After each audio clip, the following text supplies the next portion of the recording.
following podcast is an exclusive presentation of Project Entertainment Network. Hey folks, Brian Keene here. You know, summer's over. We're entering the fall and then the winter. Halloween's coming up, Thanksgiving, and then of course the holiday shopping season. Speaking of the holiday shopping season, let me tell you about subculturecorsets.com. They've got everything you need for everyone on your list for this holiday season. Clothing, accessories, gifts, books, you name it, they've got it. They sponsor every show on the Project Entertainment Network, including this one. So please give them your business. Visit subculturecorsets.com.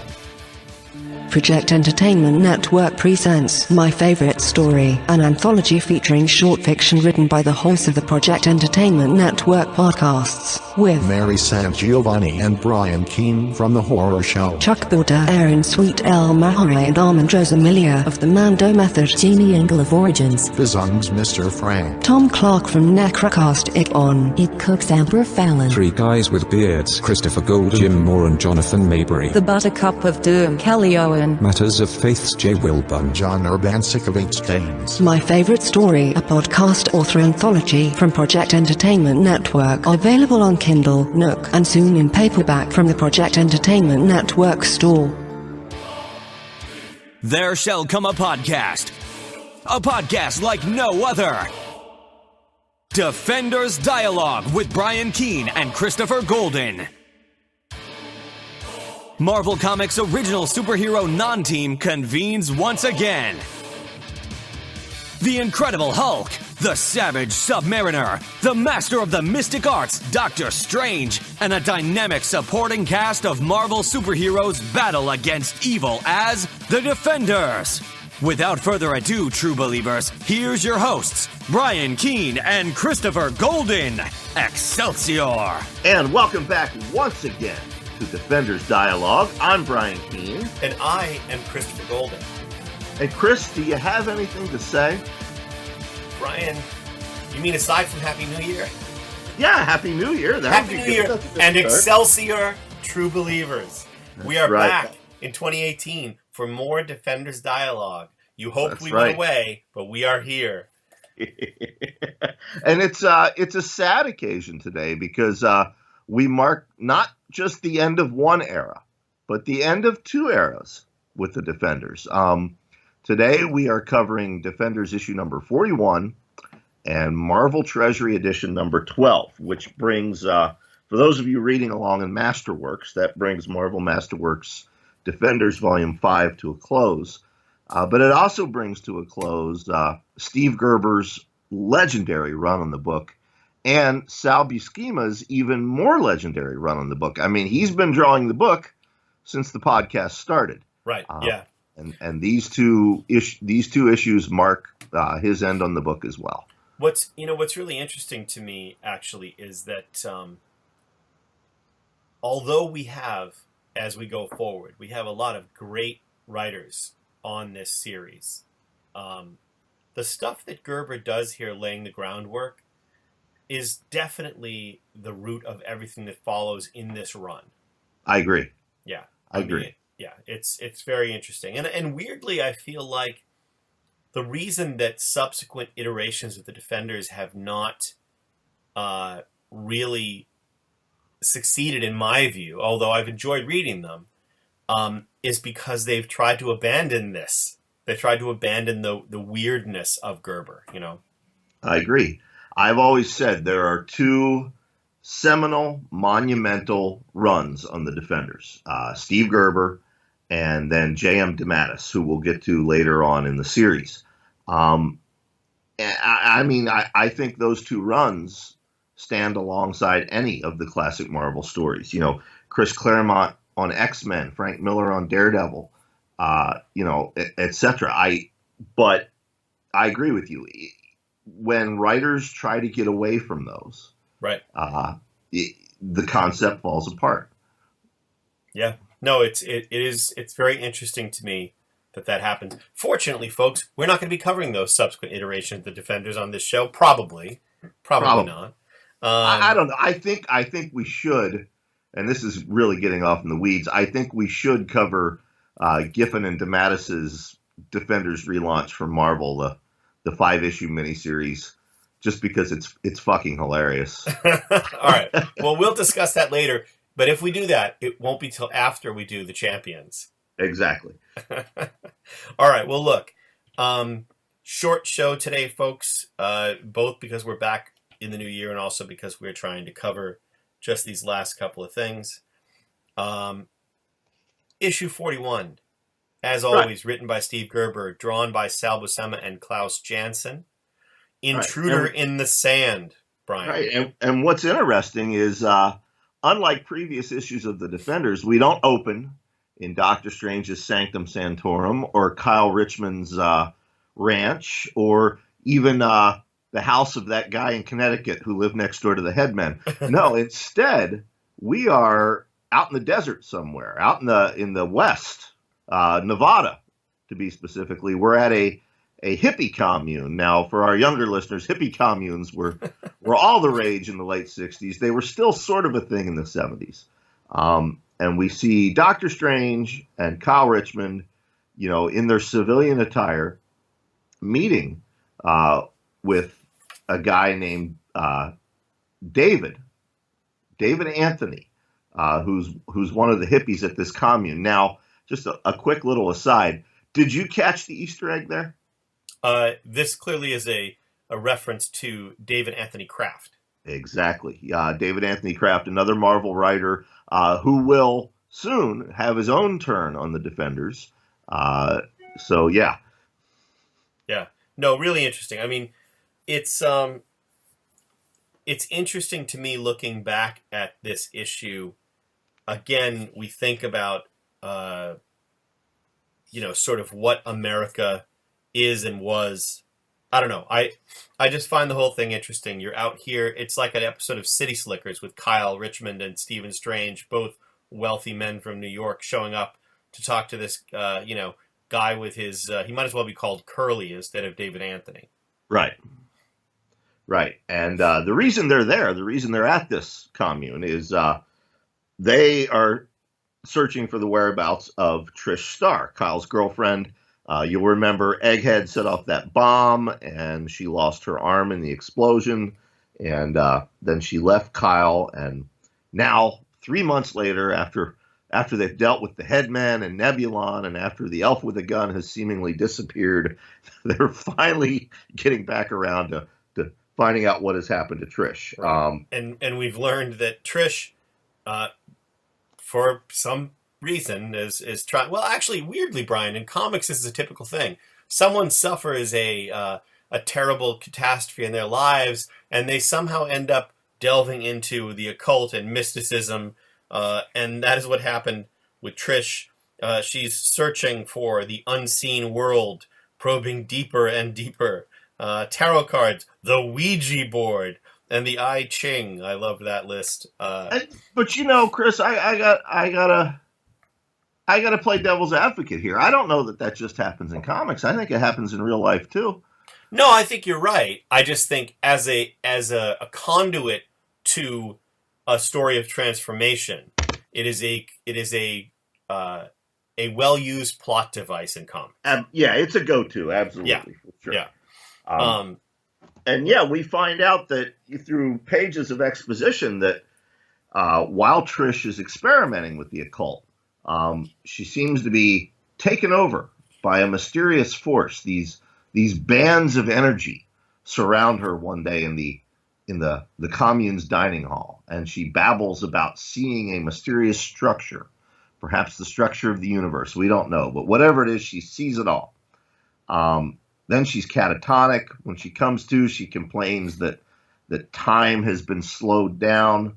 And then eventually she disappears into the desert, at which point this David Anthony, the other member of the commune, goes through her room looking for clues, and he finds Kyle's name in her address book, and that brings us full circle to what Kyle and Doc Strange are doing here in Nevada. There you go.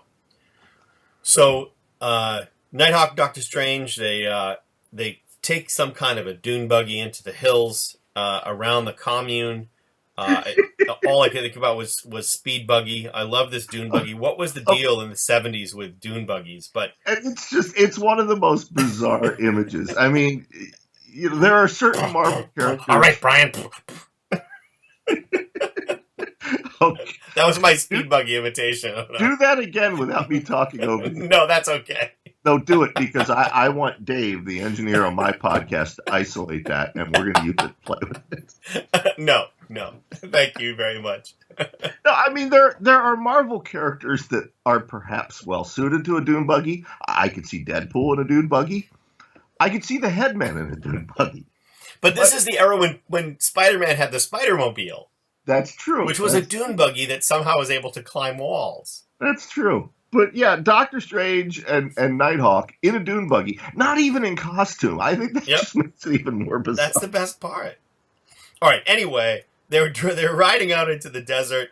They smash into an invisible barrier that Doctor Strange becomes aware of at the last moment, too late to avoid them crashing. But they hurl themselves free, and then they don their costumes, and then Doctor Strange has to send his astral form to pierce the barrier because he can't get through it in any other way.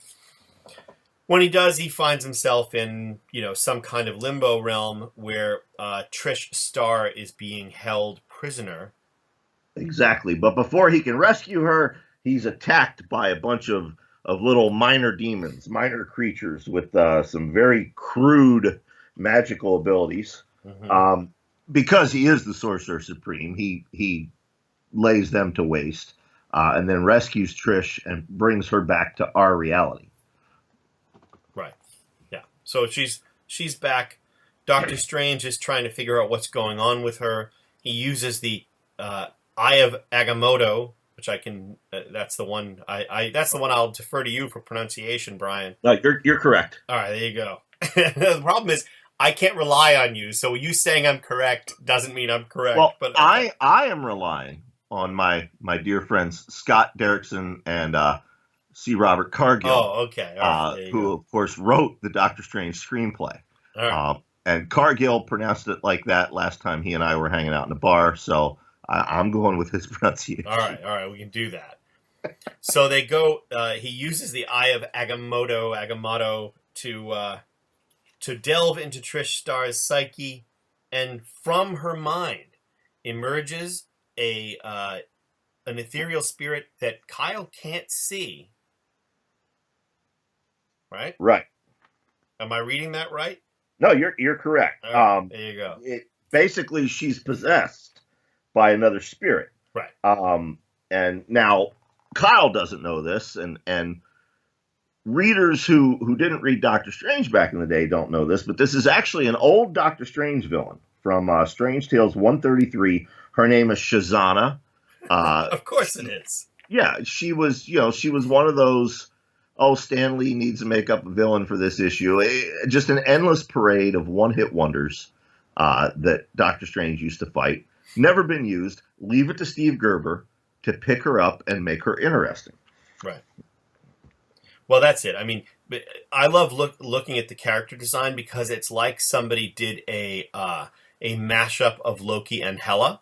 Yeah. So that's my favorite thing about it, is that the design is like she's Loki and Hela's child. Right. So yeah, there we go. So we find out that Trish is acting as a sort of gateway to this dimension where Shazana and her minions have been imprisoned. And the Eye of Agamotto has now opened that gateway. Shazana and her minions pour out of poor Trish Starr's forehead. They begin to battle Doctor Strange and Nighthawk. They capture Trish, put a knife to her throat, and Doctor Strange and Nighthawk stand down and are then imprisoned in a floating cube formed out of their own bioenergies. Right, which I like too. I mean, it's formed out of their own bioenergies, so therefore if they try to smash their way free, they'll only be hurting themselves. But of course, Doctor Strange is not without his his ingenuity, and thus he sends out a psychic call to Clea and Hulk. And my favorite is Clea says, "Quiet, everyone, I'm receiving a telepathic communication." Hulk, on the other hand, says, "Loud yelling hurts Hulk's head." You know what I find interesting about this? I mean, in that scene, we have Valkyrie, we have Red Guardian, we have Jack Norris. The only two people Doc Strange contacts are Clea and Hulk. Right. Well, they're the only people that can hear him, though. Well, but in previous issues, we've seen that he can send summons to Namor. He can send it to Silver Surfer. He sent it to Luke Cage. Yeah, but he does have this this connection to the Hulk, which I always liked. But in any case, the rest of the Defenders show up. They attack and defeat Shazana's, like, that name just makes me roll my eyes. People. Doctor Strange finds some way. He melds Clea's life force with his own and Nighthawk's, even though she's outside, and shatters the cube, and it vanishes, and they're free. And they make short work, therefore, of Shazana. She's banished back to her weird limbo that no one even bothered to name. Right. And then Trish and Kyle are reunited. The rest of the Defenders give them a moment, and that's where the issue ends. Now, it's important to note here, this was not supposed to be Steve Gerber's last issue of the Defenders. Right. We're gonna talk about the Marvel Treasury edition in a moment, and he wrote that as well. But his run... Brian, you there? Yep, I'm here. All right. Did you lose me? I did lose you for a moment. Tommy, I'm sure, will edit that out. All right, Thanks, Tommy. Can edit that out. But go ahead. So Steve Gerber was not supposed to be finished with this issue. No, his run on the Defenders was supposed to continue. But at the time, if you know anything about comics history, he was not hitting deadlines at Marvel. He was writing Howard the Duck, Defenders, Omega the Unknown. He was editing their crazy magazine. And he just wasn't hitting deadlines, and they forced him off the book. So it's interesting to note that Steve Gerber's plan for the next issue involved the Rhino, Solar, and Egghead. However, he was not the writer to pen that adventure, and it makes me wonder what would have happened had he been the one to write it. Right. Well, we won't find out until next episode.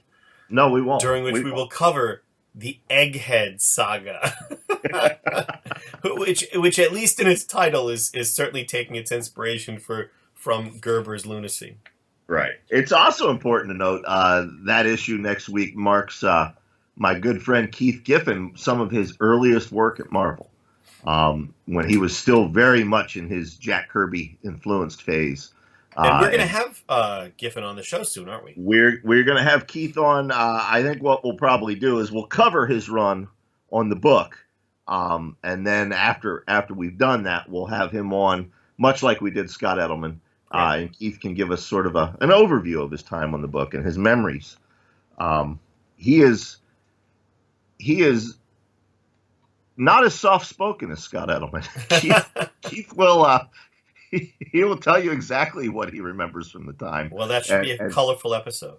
Yeah, it should be. But but it wasn't Steve Gerber and Sal Buscema's last moment with the Defenders. They did team up one more time for Marvel Treasury Edition number 12. Which I will refer to, my friend, as the regrettable Marvel Treasury Edition number 12. The last time we talked about this, Brian, I was very excited. That it turned out that indeed there was a Defenders comic from the 70s that I had never read. Right. And then I read it. Now, before we get into a blow-by-blow of this comic, I have questions for you. Okay. I'm not sure we need a blow-by-blow, by the way, but go ahead. You thought this was going to be a short episode, but here's why I think we're going to get into the meat of the episode. Were you a Howard the Duck fan back in the day when you were a kid? No. Okay. And that clearly is the difference between whether or not I was going to enjoy this or not, because it's really a Howard the Duck comic, not a Defenders comic. Right. So going back and rereading Howard the Duck as an adult. Now, I remember reading it as a kid, and the satire was lost on me. You know, Howard the Duck was Steve Gerber's Mary Sue, for lack of a better word. Right. And, you know, all it did was satirize comic books and pop culture at the time. Right. Which, you know, the thing, though, Brian, is that is a totally valid approach. It's certainly worthy of satire.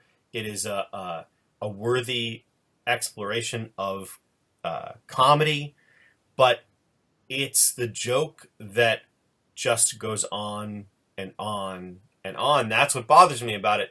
It's just like, yeah, it's funny, but it's not funny for an entire Treasury edition. And Right. so, and again, this is a matter of taste for sure. And I certainly appreciate the value of Howard the Duck as a character, but the gag of the satire is, to me, wears thin very fast. Well, and I agree with you. Fan that I am of Howard the Duck, and fan that I am of Steve Gerber and the Defenders, this goes on too long. It's longer than a regular 22-issue Marvel comic because it was a Treasury edition. And, it's meta to the point of absurdity. The title is 5 Villains in Search of a Plot. Right. And we open with, exactly that. 5 villains, 5 caricatures of every Marvel comic supervillain. And, they immediately open with, let's introduce ourselves to each other, basically making fun of the convention of having big scenes of dialogue so that the reader knows who is who. Yeah.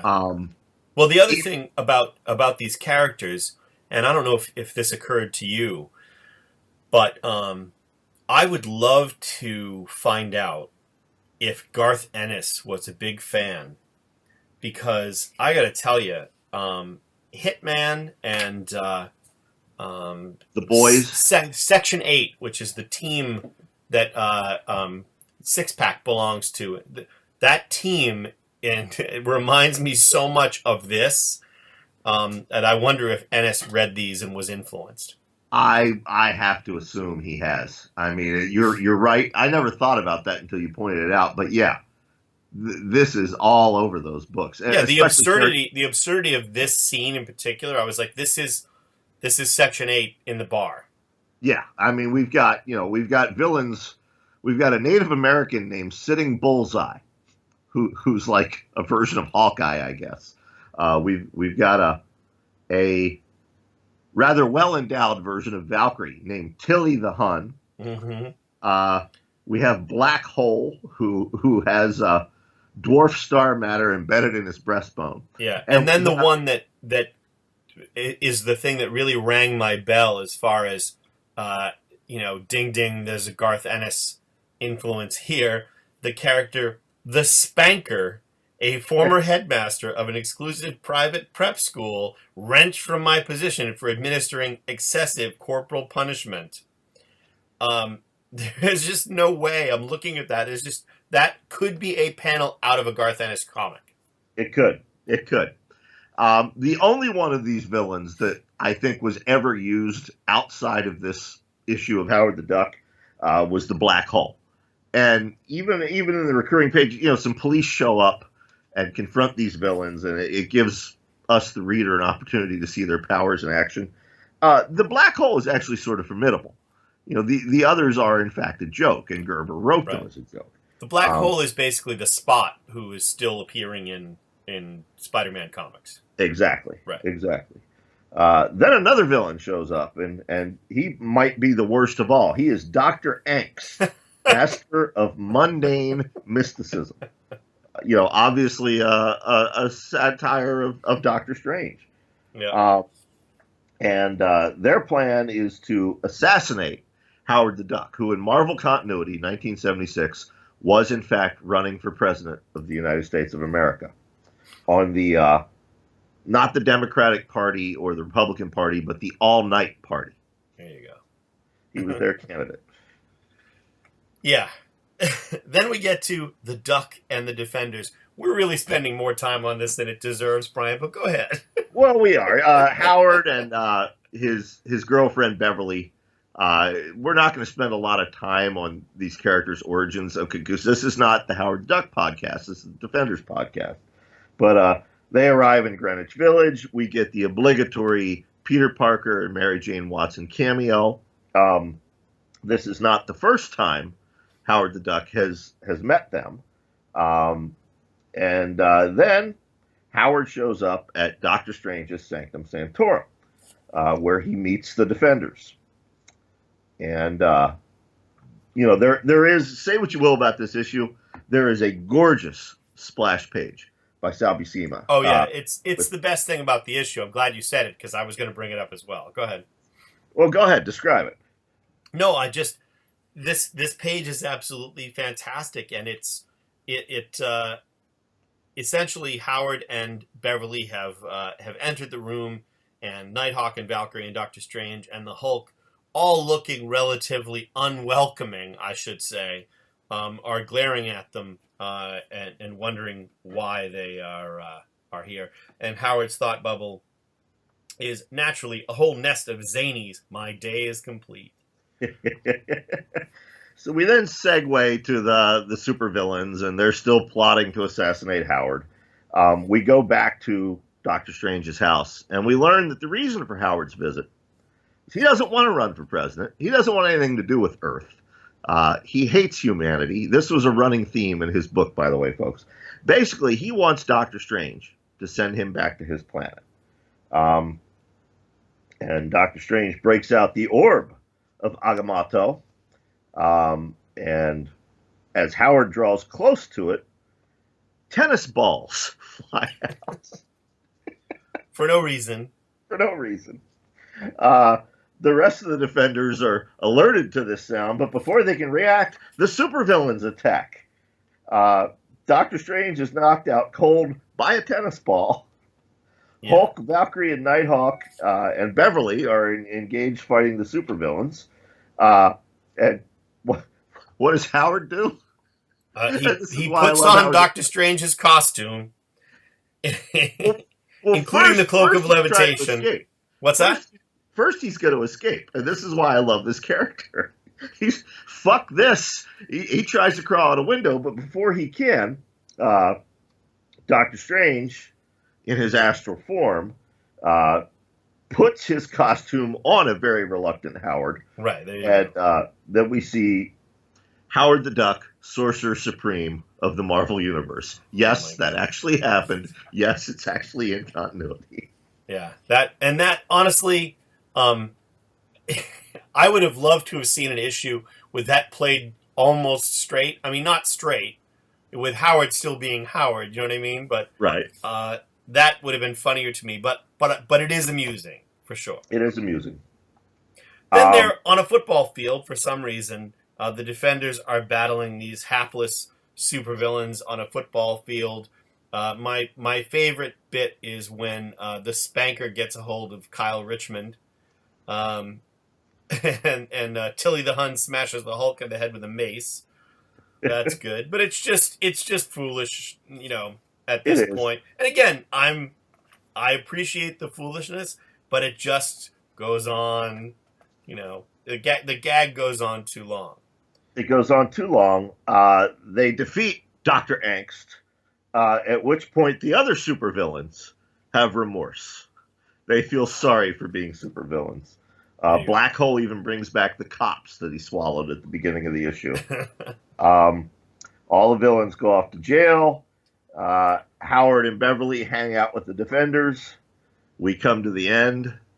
And we come to the end, quite literally. And I have to say, actually, my favorite thing about that Treasury edition, for anybody who has the original Treasury edition or who has this Masterworks, I'm not sure if it's included elsewhere, is the pinup at the very end of the Masterworks, which would have been at the end of the Treasury edition, is a rear view of the Defenders and Howard the Duck heading for the entrance to Howard's campaign headquarters for his presidential campaign. Yes. Again, just a phenomenal piece of artwork. And I love the fact that, that much effort was put into a piece of artwork for this issue. By the way, that was the Gene Colan original cover. Yep. That was not used. And I will say this, if you are a fan of artwork, especially if you're an admirer of Sal Buscema's work, I had sold my quite sizable comics collection, 2 decades ago. I got about $30,000 for it. It was a nice collection. And since then, I've been reading comics in, Masterworks volumes and other volumes. But I guess it was 2 years ago, F. Paul Wilson, we're at a convention, and he shows up, and he hands me an original Marvel Treasury edition, Howard the Duck. And I'm like, what's this? He said, I found it in my basement. I thought you might want it. And flipping through that versus, flipping through that original comic versus flipping through this Marvel Masterworks edition, to see that artwork in its actual size, to see it, all blown up on the page, it's still stunning. I mean, say what you will about the writing on this issue, but the artwork, boy, Sal Buscema went out with a bang. Oh yeah, and we should point out, by the way, for those who are listening to this podcast who don't have any idea what Brian's talking about, the Marvel Treasury editions were massively oversized, tall things that what were they? I don't know how high they were, Brian, but they were, they were much larger even than a magazine at the time. Yeah, if you stacked 2.5 comic books on top of each other, that's about the size. Right, the height of a Treasury edition. And also I should point out, one of the things that I liked, one of the things that made the Treasury edition so available is that in those days, comics were sold, for the most part in places like drugstores, on spinner racks and things like that. But any place that actually had the Treasury editions, they were too much of a pain in the ass to send back. So I remember going into this one place on Cape Cod when I was a kid. We'd go there every summer. In fact, it's the place where I bought the first comics I ever bought myself. And they had Treasury editions that were 2-3 years old. Oh, yeah. Because they just were a hassle. They just would leave them on the shelves, Same here. I remember, I used to get my comics at the newsstand. I'd ride my bike there every week. Yep. But they never had Treasury editions. But my parents took me, for the summer, they took us on a trip down to Ocean City, Maryland. And, instead of seeing the beach and all the things it had to offer, I just wanted to read that month's comics. So I remember we found a grocery store, and they had the Treasury editions. And again, it's like you said, there were some there that I had seen advertised 2 or 3 years ago in the comics. Mm-hmm. They still had on the stand. Right. Because I should say it's because on the racks or the stacks where they would have the normal sized comics, that stuff would get turned around. If they didn't sell, they would rip off the covers. They would, those things would be gone. But because the Treasury editions were on the racks with magazines, on the shelves with the magazines, for some reason they just stuck around. And interesting. I got my hands on a lot of stuff that way that was old. But in any case, Brian, what are we reading next week again? Let's refresh the audience's memory. Next week, we if you're reading along in the Masterworks, we have come to the end of the Masterworks, what Marvel's collected so far. Right. Volume 6 has been announced, but by the time it comes out, we'll have long since covered those issues. Right. But we'll be reading Defenders issues 42 to 45. Those are available in a number of ways. They are collected in Marvel's Essential Defenders Volume 3. Right. That's the trade paperback black and white reprints. And I believe they are available on the Marvel Unlimited digital app as well. Right.